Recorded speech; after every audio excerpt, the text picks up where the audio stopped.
I would like to preface this by saying RIP, respectively, to those mentioned in this reaction, as well as condolences to those affected by their passing. But we're talking two separate high profile family homicide cases that have somewhat shaken the public in a single week.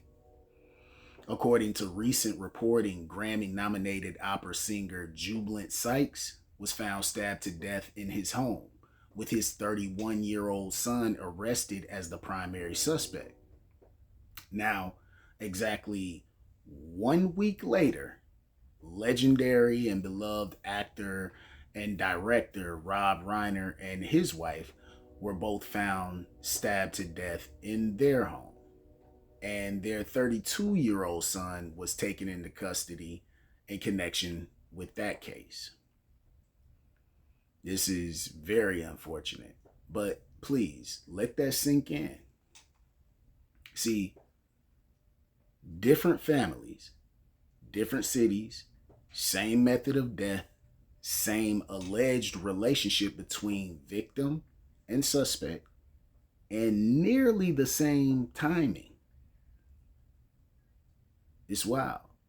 But although these cases are not directly linked, these are not isolated incidents.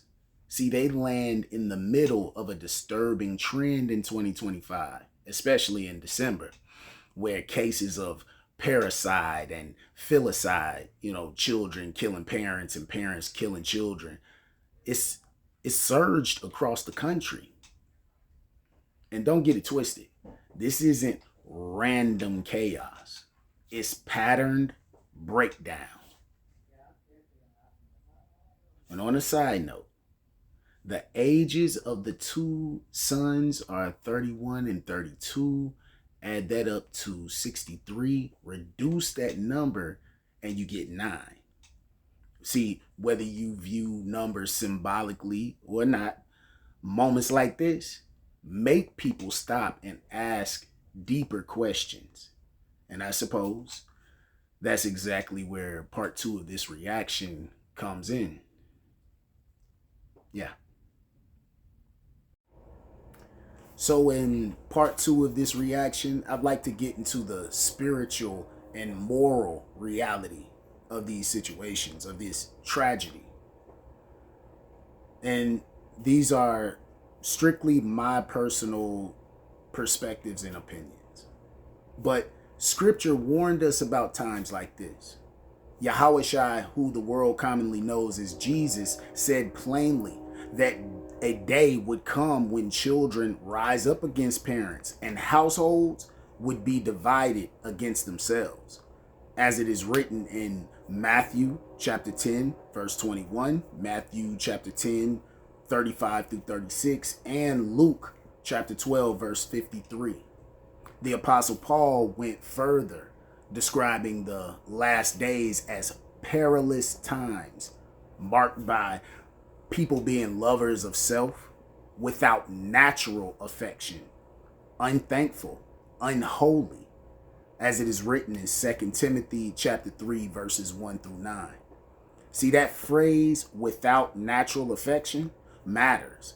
It describes the erosion of the most basic human bond, family. And on a side note, from a numerology perspective, the number 63 is often associated with disharmony, born from misused responsibility. And 9 represents completion, judgment, and consequence.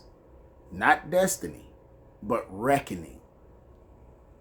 See, from a biblical standpoint, numbers aren't superstition.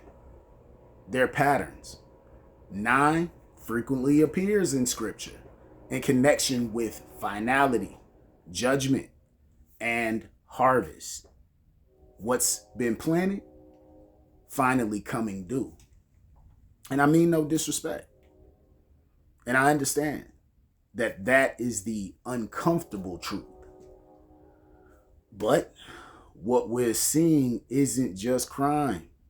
It's the fruit of a culture that has rejected godly order, dismantled moral boundaries, mocked righteousness, and replaced accountability with flat out excuses. See, the Bible calls Hashatan, Satan, the god of this world. And when a society abandons the Most High Yah, it doesn't become neutral. It descends quietly at first, then violently. See, this is exactly why these stories feel heavier than normal. They aren't just tragic, they're diagnostic. What do I mean by that? Well, that's for another time. But don't consume this news like entertainment. Let it be a warning to return to the Most High Yah, restore family bonds, and take mental and spiritual health seriously. Because a society that devours its own children and parents is a society deep in spiritual trouble. Do you feel what I'm saying? This is just a matter of light exposing darkness. Ignoring it lets darkness spread. Shalom. Barakatah. Peace and blessing.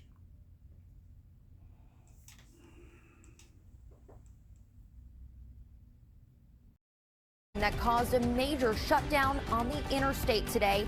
I'm Samantha Valentino. Thanks for joining us here at 6. We are following some breaking news tonight as police investigate that murder from overnight.